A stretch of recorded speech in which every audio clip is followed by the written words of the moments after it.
Hi,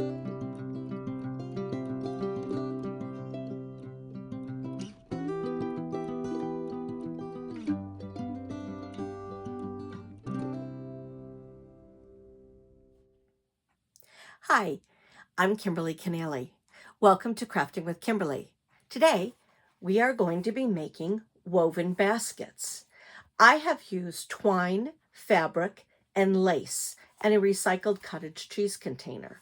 But there are kits on Amazon that you can purchase. This is a fun, easy way to use up plastic containers that you have lying around. You can use yarn, twine, string, embroidery floss, macrame cord, whatever fabric, whatever you'd like to use for your basket. This is a great project. It works up very quickly and it's fun for kids to do too. So let's see what we need to do. So for the supplies that you're going to need, I chose a kit off of Amazon, and that's what I taught at the class at my library.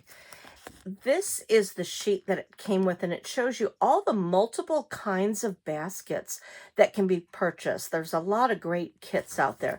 This is the particular one that I chose to do. And it was nice because it came with a cork circle to put on the middle, some twine, and this plastic container. It's kind of hard to see up against the light, but you can kind of see it there. It's a form that basically looked like a flower. It had kind of about finger pointy petals that came up. The one problem that I had with this is because I used this in class and giving various instructions, I happen to move the petals back and forth. It comes in a big flat sheet and you fold the petals up. The problem is if you do that too many times, they will literally fall right off. I tried to glue it here and glue them back on. It's a little difficult to do. So I think they're pretty sturdy and they're still worth buying as a kit. But once you fold your petals up to the shape of the bowl that you want, don't keep moving them back and forth because it will literally crack. So for the video, I will show what to do for those that have kits from the library, but I'm also going to show what you can do if you don't have a kit and you don't want to buy one. So this is the form that it comes with. But what you can use if you don't want to purchase a kit is any plastic container will do. This is a nice square one that I get from a container of cookie scones. That's a nice size. And cottage cheese containers or Cool-Whip containers are great sizes. So I'm going to use this particular one because it makes about the same size bowl as this one. I'm going to use this for the example. Both methods are going to be done the exact same way, but I'll show how to start the other one, but I'm actually going to use this one as my demonstration. I would suggest having a ruler and a piece of paper and a pencil. I made a template to go onto this form because you have to know how to cut it. The nice thing with the kit, it's all pre-cut. You just fold the edges up. If you're using your own container, you have to make your marks of where you're going to cut your container. So that's what I did with a piece of paper and pencil. I went about an inch all the way around. I first traced my container onto a sheet of paper, the lid, got my circle. You must have an odd number of lines, and by lines I mean the little things like this that you're going to be cutting out. You need to have an odd number because as we make this, we're going to be going over, under, over, under, over, under. Once you go around once, by the next time that you go over with an odd number, you'll be going under, over, and you'll go back and forth, and that's how you will weave them. So if you do not have an odd number, all your overs will be over, all your unders will be under, and then you will see whatever container that you're using. So by having an odd number, that will hide the strips as you go around in a circle. So I suggest getting a pattern. It's a little easier. If not, you just kind of want to eyeball it and see how many you think you'll want to get across, but just make sure that it's an odd number. I would also make sure that you had a glue gun and some glue sticks, because it's nice to be able to glue it down to start with. And I highly suggest gluing around the edges when we're finished so the weaving doesn't come off. I found that especially to be true with this kit, because once you got to the top of those, this is very slippery and they wanted to peel off. The kit did come with lace that you can put over your container, so that worked to stop it. But I also suggested in class, when you're finishing it, glue on each side, so that will show. If you do not want to use twine, and you can buy twine anywhere, twine, string, macrame cord, another really fun thing to use is a chindi rug. They sell these all over, and it's basically a rug from India that's made with rags from saris. And you get some just beautiful colors in there. I got this one at Five Below for $7. So this I thought was really pretty. This is only half of the bag of fabric that I had from this rug. You get a ton. And when you pull them apart, you get some really lovely material. Now, it is a rug, so you don't know what the quality will be when you're picking them up. Like I have washed this, but you can see that is still kind of a dingy white. There's some dark brown spots on things because it's a rag rug. But for the amount of money, you get some beautiful projects. And with these, you can do bracelets, do weavings for this. You can do it for the Kinsuega art. Lots of different things. If you're going to get a rug to do these, what I would do is you go through, and there's this cord at the end. So if you just pull it apart and with your scissors, snip that cord as you go along, it allows the edges to come off, and you can just keep picking it out like this. And then you can see that it is all woven and bound that way. If you just cut down, that will come apart. And if you do that on both ends, then you'll be able to just pull these out. I haven't done it on the other end. That's why it's not coming out yet. But by doing it from both ends, it allows you to just pull these out, and then you'll have all these rags to be able to use. I highly suggest washing the rug first, then take it apart. The very first rug, I did not wash it first. I took all the pieces apart. The amount of dirt that came out of there was really gross, and there was even one dead bug. Kind of gross. And then I put all the pieces of material in fabric bags to wash them, and they did fray a little bit. I would not put them just right in your washing machine. If you don't have little mesh bags to use, put them in a pillowcase, separate them out, put them in a pillowcase, tie it, put it in your laundry machine, because if you don't, they will just become a tangled mess. But I still wasn't happy with the way they came out separately. So the easiest way to do it, wash the rug first, let it air dry. I would not, because a lot of these materials are silks. Don't put it in the dryer. Just let it air dry, then cut it apart. It was much easier and much cleaner. So that's a fun way to do it. I'm going to incorporate some of those strips in my container as I go along. So let's turn the camera around and get started. So to start, you're going to take your container. If you have gotten a kit, you would start by putting a little dab of glue down, take your twine, glue it on the inside, and then start going to the front, to the back, to the front, to the back, to the front, to the back, all the way around.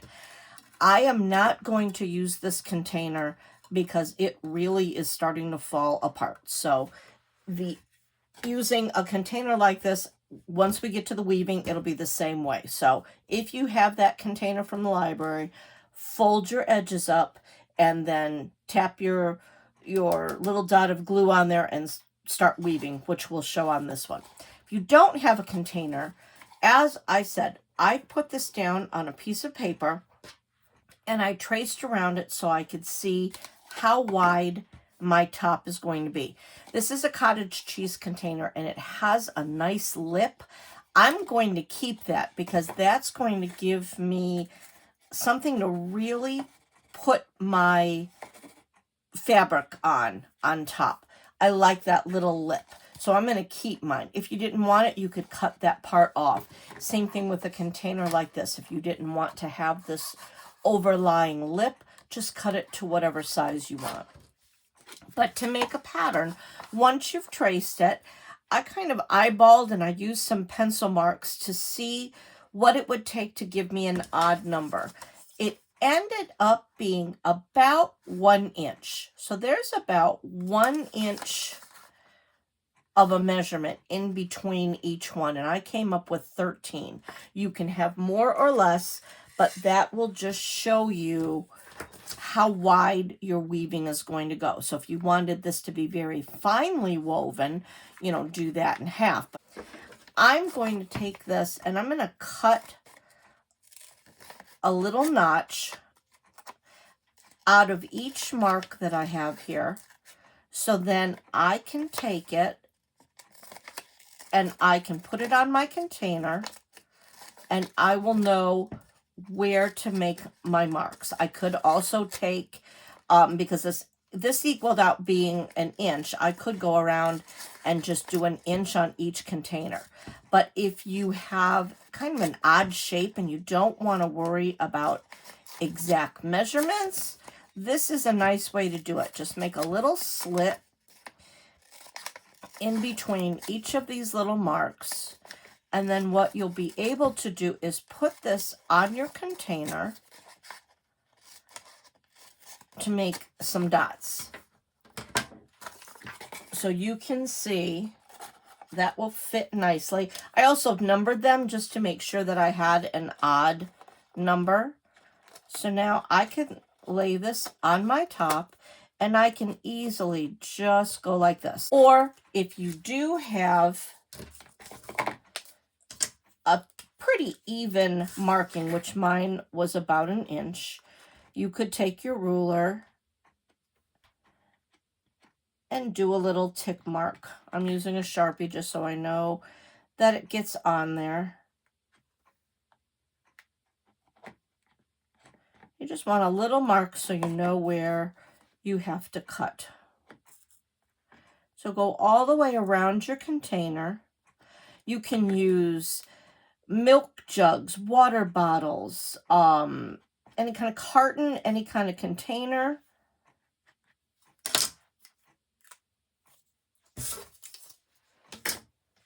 So now I have my marks. So what I'm going to do next is I am going to cut down all the way from that little mark that I made. I'm just going to cut straight down.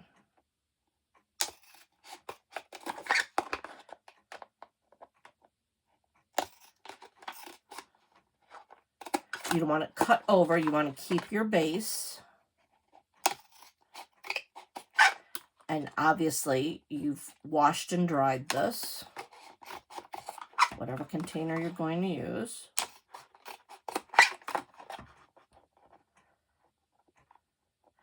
And you're just going straight down. If you get a little wonky, that's okay.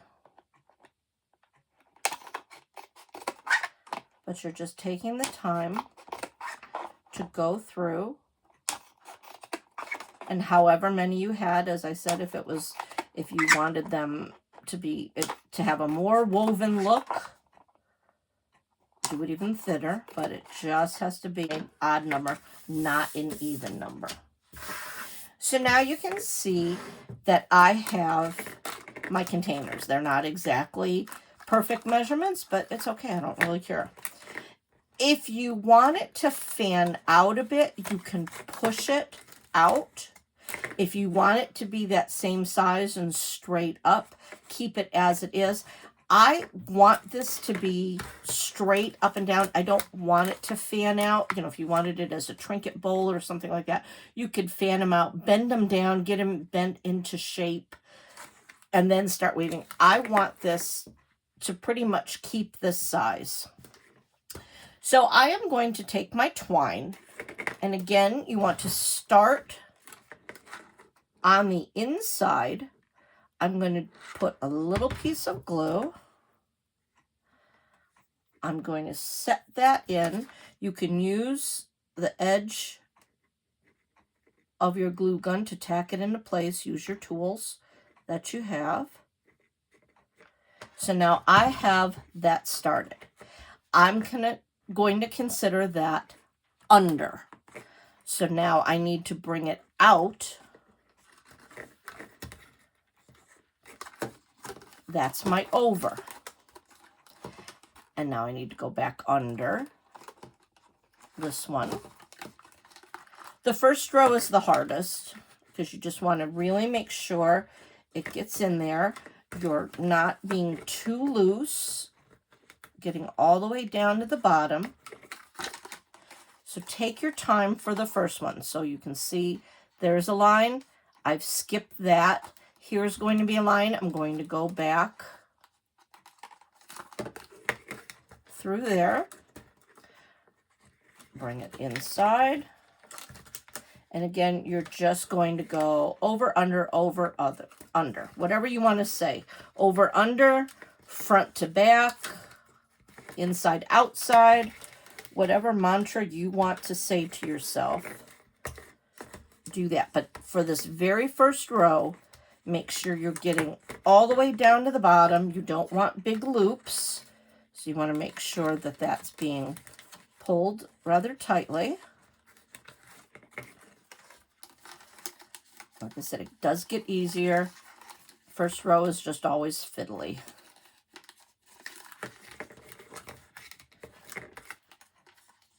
And you're just going to continue till you get back to your beginning. Again, putting it in. See, you don't want that really loose like that. So you want to make sure that it lays all the way to the bottom and tight.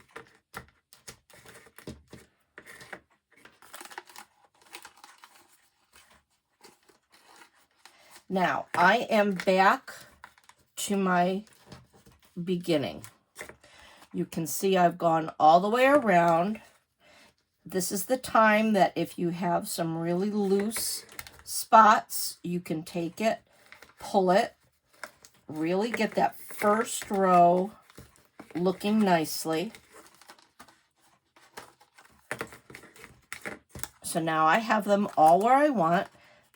They look really nice. I am also going to put, when I finish this, I'm going to glue some twine along the bottom just to make sure that that white piece is covered. Or if I like the way it looks at the end, if it's really showing just white, I may keep that, but that's a decision to make. But with this kit, when I'm using not a kit, I'm just using a container, it's very hard to go all the way down. So that's what the first row looks like. Now I'm ready to start my next row. You can see I'm right back at the beginning. So because that is under, now this row is going to be over. And then I'm going to go under.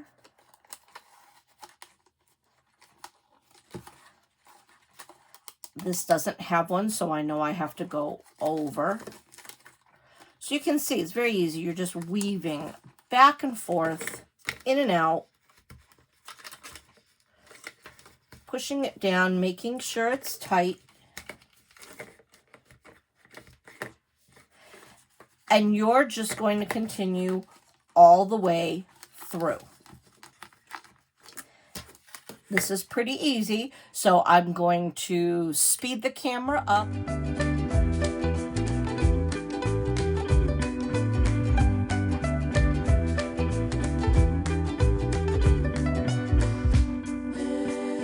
Now I am at the point where I want to add some fabric. I'm going to push all of these down. I did about 4 rows. I'm just making sure that I push everything down.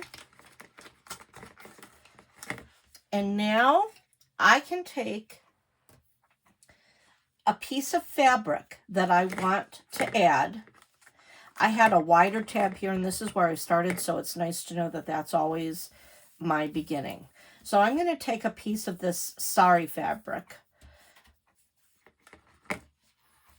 I'm going to go, because I ended here and this has to go over, I'm going to bring this under so I can continue my pattern.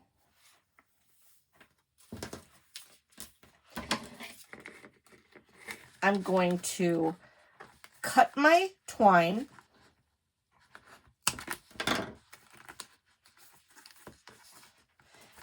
I'm going to pull it on the inside here, do a glue dot again.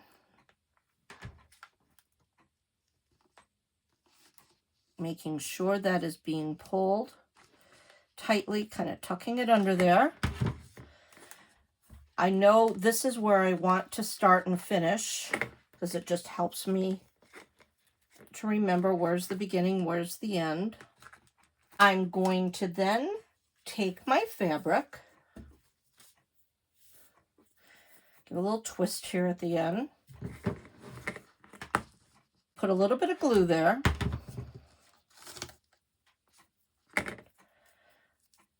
and fold my fabric, lay that in there.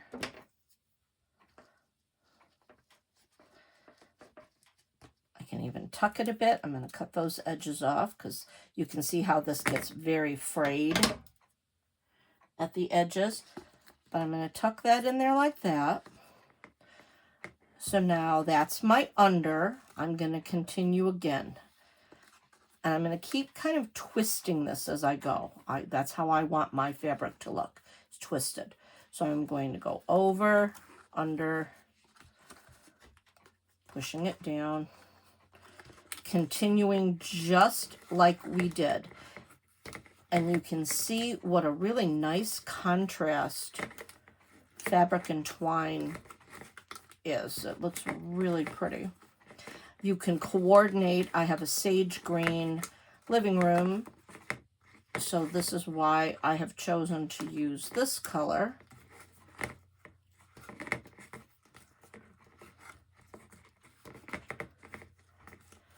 You just really want to make sure, you can see how quickly this goes, but you just want to really make sure that you're pushing it down so you're not seeing things through.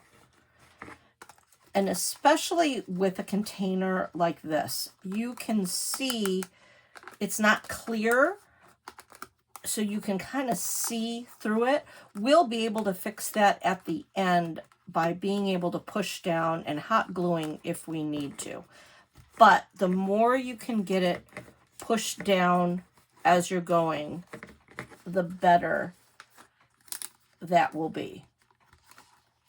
And if you're having trouble with a few of them sticking down, then just add a little drop of glue as you go along. But the nice thing with this is you can even add glue at the end and you'll be okay with that. So for this one, I'm just going to go until this fabric runs out, because again, these were the strips from the chindi rug.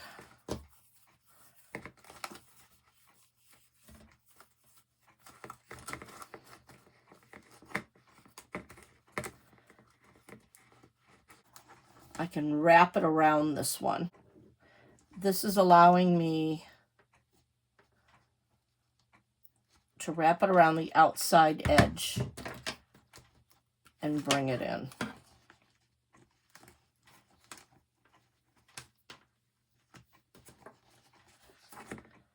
And you can see, because this was fabric, I didn't twist this enough. but you can just twist it again. Or if you have strips of fabric, you won't see that happening. So I'm going to just put a little bit of glue right there. Tap it down. So that's what it looks like with the fabric.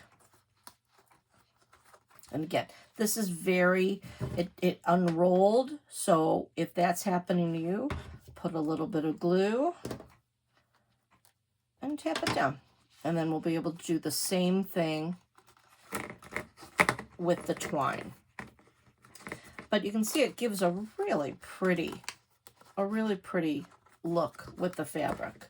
I'm going to continue on with another piece of this fabric,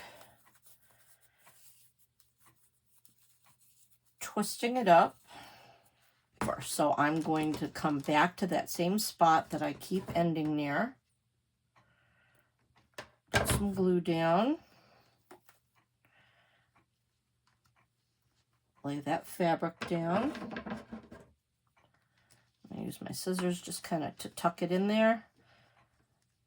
Hold it, making sure that it gets caught.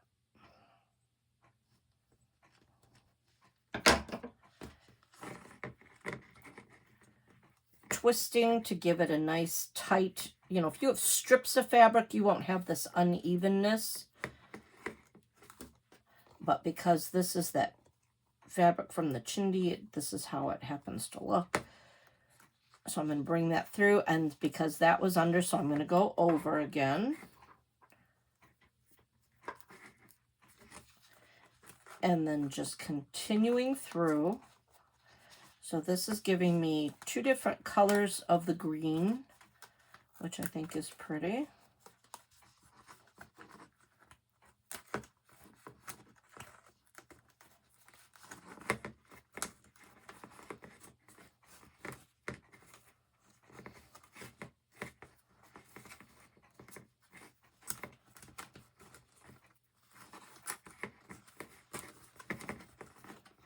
Making sure that you're still somewhat keeping these in line. It gets very floppy. And depending on how hard you pull your fabric, you have to be careful with that as well.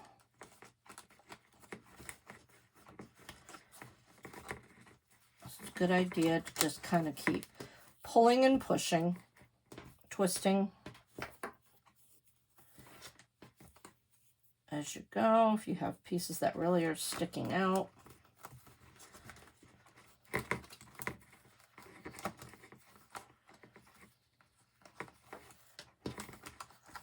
And I'm just going to go to the edge of this. These fabric strips were nice. This was a nice size for this container. But you could use old bed sheets, old clothes, if you like the pattern.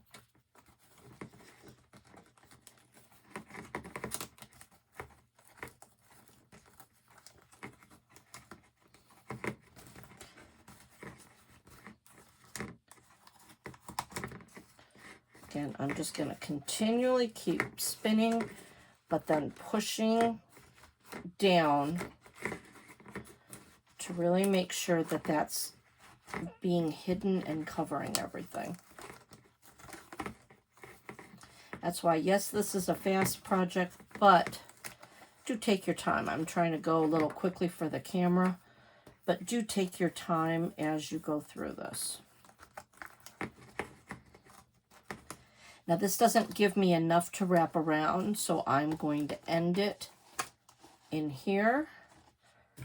I'm going to glue it.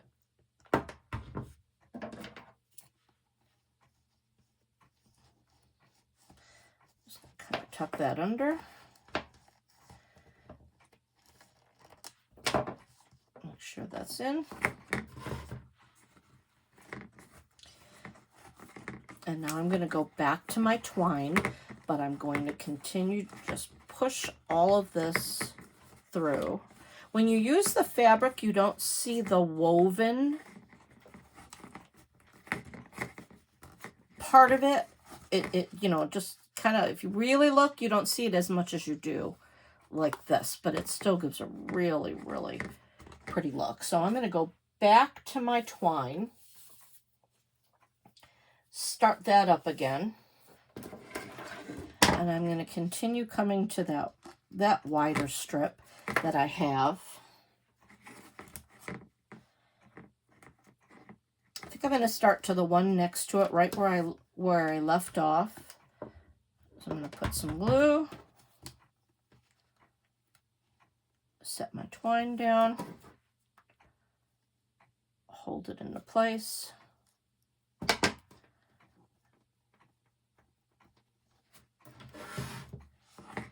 And now I'm going to continue up to the end. I'm going to speed this part up again, and I'll meet you at the top.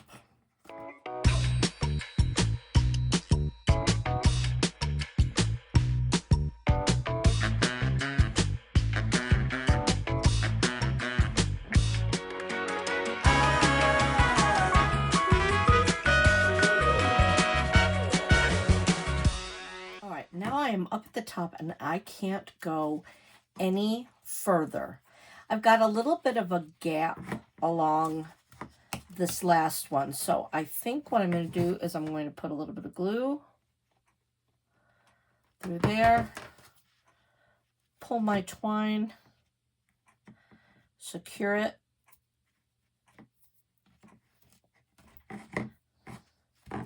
I'm going to go past this one too. I've got a little bit of a gap there. I'm going to glue on the inside of that as well.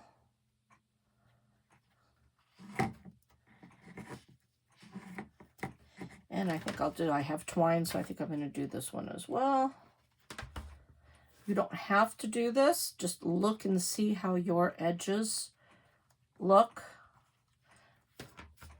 If you have gaps that you can't fix, this is a great way to be able to do it. And I think I'm going to continue across, a little bit of glue through there.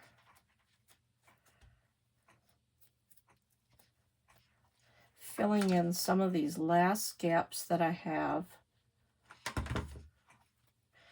The twine was a little bit thick and thin, so some of the places weren't even.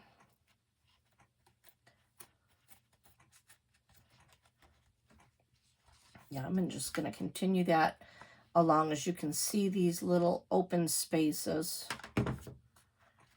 you're not going to see that glue,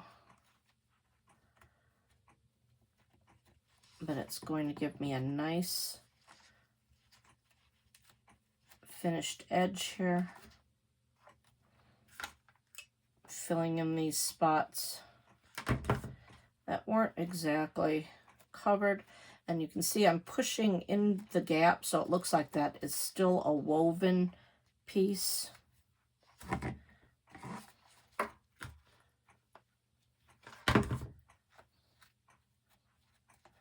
So it fits in very nicely.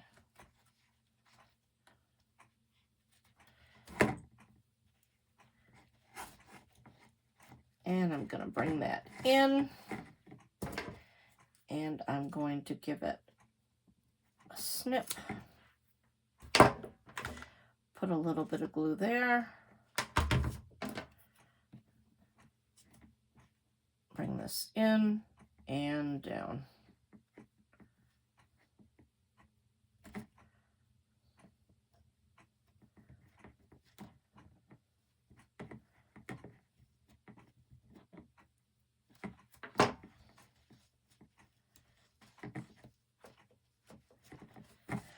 So now is the time to look through and see any spots that are a little bare, if they're not laying correctly, if it's puffy and you don't want it to be puffy, if it's showing any of your container. Here I wound this pretty tightly instead of having it be loose. So now I can kind of pick through, push down. I can glue it if I need to.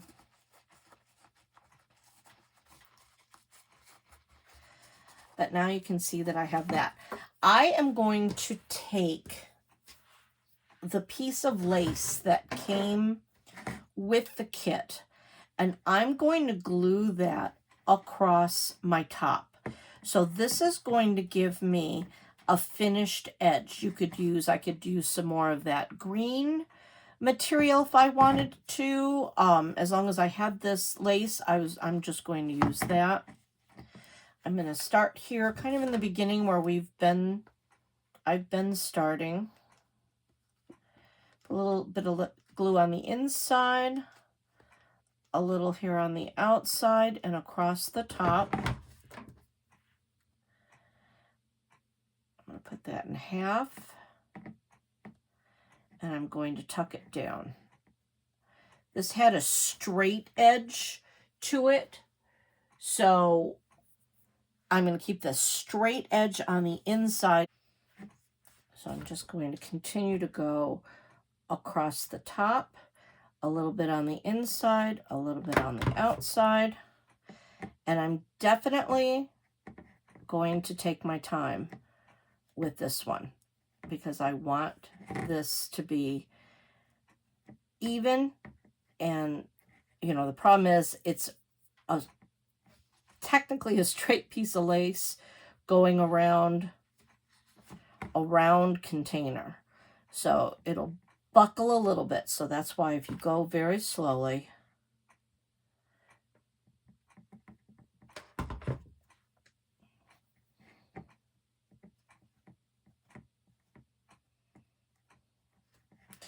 and by putting something across the top, you also make sure that you're securing all these sides, because the twine is going to want to pop up and off.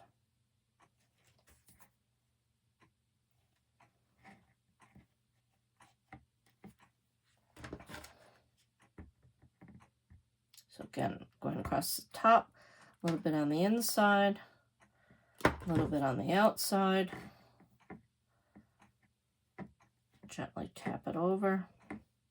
And like I said, it would be really cute if you were using fabric to put a fabric sheet, you know, fabric across the top, or the twine. If you didn't want to put lace, you could glue your twine across the top.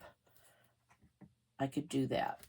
But I like having a piece of fabric or lace here because this is really going to secure this for you. And I know it's kind of buckling on the inside. I'm not going to worry about that at the moment.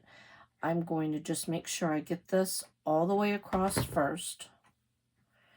And then I'm going to go back through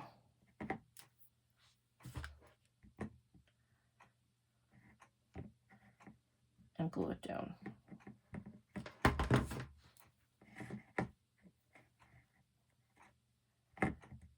Be careful again because the glue is hot.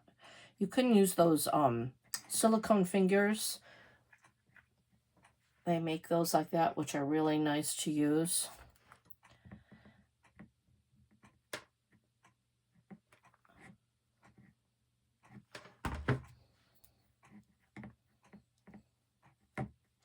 Depending on what kind of lace you have, this is a nice pattern because it's somewhat solid in the middle. So it's giving me a nice top. If yours was very lacy and all the way lacy through, you may have to double it up.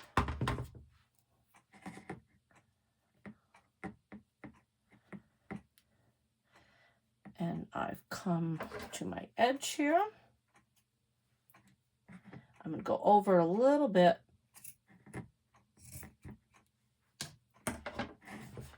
just to give it a nice finish.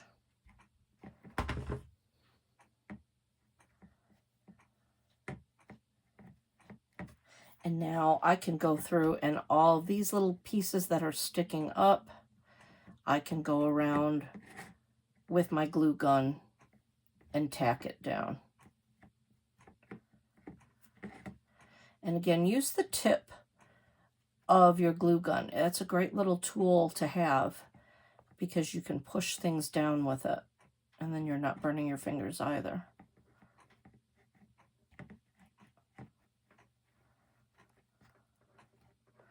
Or a pencil, or the tip of your scissors. Now for the kit from Amazon, they considered you using that as like, you know, putting things in it where you're going to see it. So that's why they had the cork circle to put in. You could use fabric. I personally am not going to put anything in there because I am going to use this as a plant cover. I've got that laying in, and there is my finished basket. Again, I can take the time and I can spread these out, making sure that nothing shows. And then even though that shows a little bit, if you're looking at it that closely, it doesn't really show. I'm also, again, as I said, I'm not going to worry about the bottom. I could glue a piece of twine all the way around the edge to finish that off, but I don't mind how that looks. So as I said, I'm going to use this with a potted plant and put that in there, and look at how cute that looks. That hides the actual pot. It makes it decorative, and as I said, I have a sage green living room, so this matches nicely. And this is one of the beaded sun catcher plant sticks that I have a video on to make that as well, that we've made before. So nice little decoration. So this is the finished project, and you can see how quickly that came together and how pretty it is.